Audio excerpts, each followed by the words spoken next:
appeared to have teams calmly waiting for him. The Jonins consisted of 2 Uchihas, 1 Yamanaka, 2 Hyugas, Jarasunade, and Orochimaru of the Sannin, and 2 more Jonins. Sensei, where have you been? I could have been collecting research, you know. Winked Jara to his sensei while he didn't pick up on the evil gleam in his teammate's eyes. PF research, that lame excuse for your writing smut that hasn't even been published yet, said a highly unimpressed. Everyone in the room sweat dropped when Jiraiya fell on the floor crying anime tears and murmuring about woman not understanding his work. His just cleared his throat and got everyone's attention back on him and not his depressed student. Well, yes, Jiraiya, you could have been collecting research. However, there are more important situations at the moment. I think you should all know about the chakra spike earlier today, don't you? Asked rhetorically.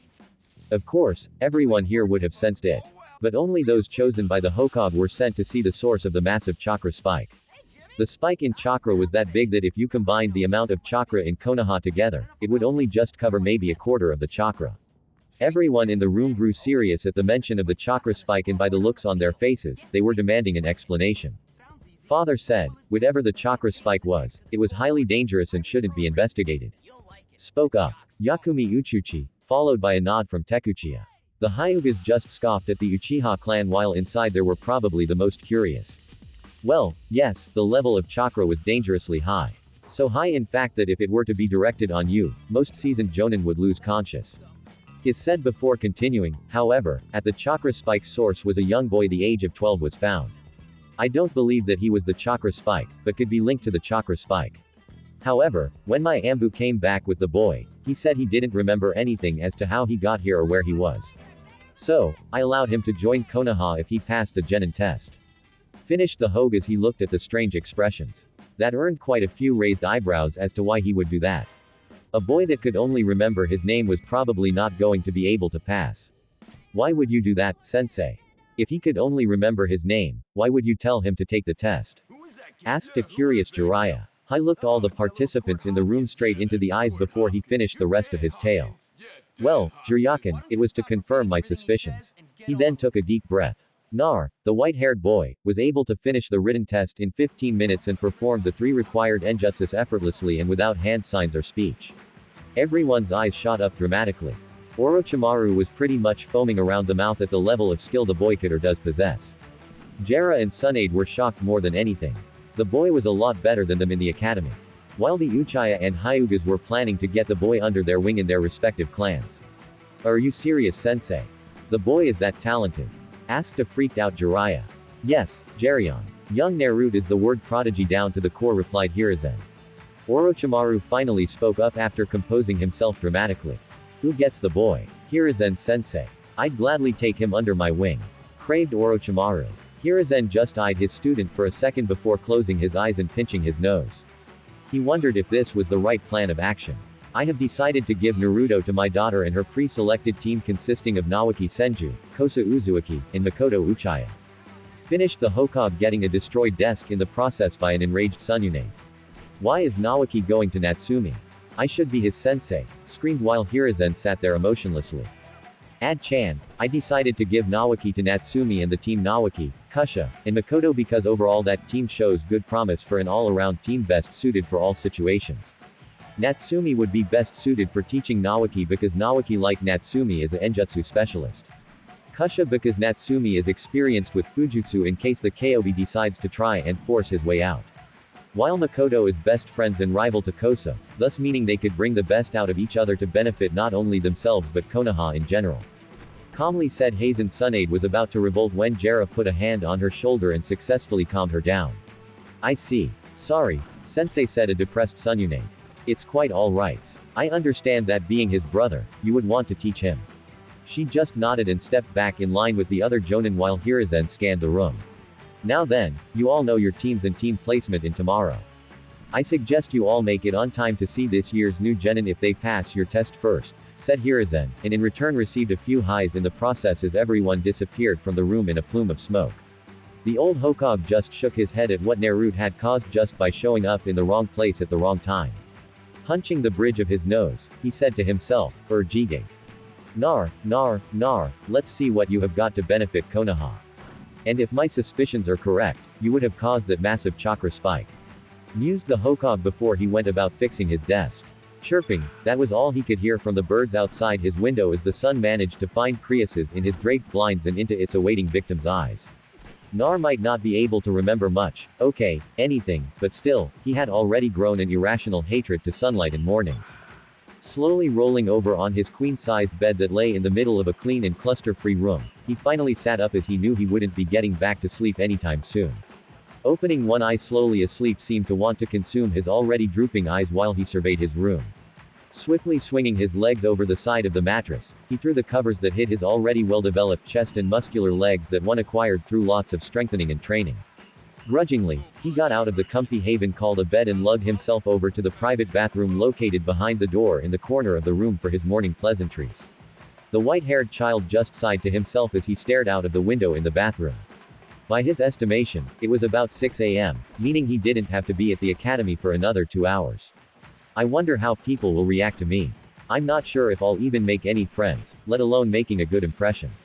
Naruto mused to himself as he exited the bathroom after showering and completing his morning routine. For some reason, he thought now would be a good time to train. He didn't even have a clue where the thought came from, let alone know what he needed to train himself in.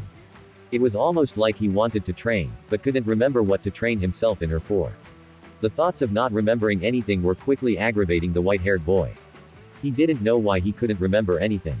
Yet, some things were coming through to him, and he didn't know what to do for them. After finally crushing his depressing thoughts about memory troubles, he placed a smile on his elegant, whiskered face and strolled out of his bedroom after he finally finished getting dressed and headed straight for the kitchen in the Serbi home. He calmly walked down the stairs just outside of his door and walked into the shiny kitchen. Bako was situated in front of the stove with bacon and eggs cooking in the frying pan. Steam hastily rolling of the sizzling food and out of the window in front of the stove.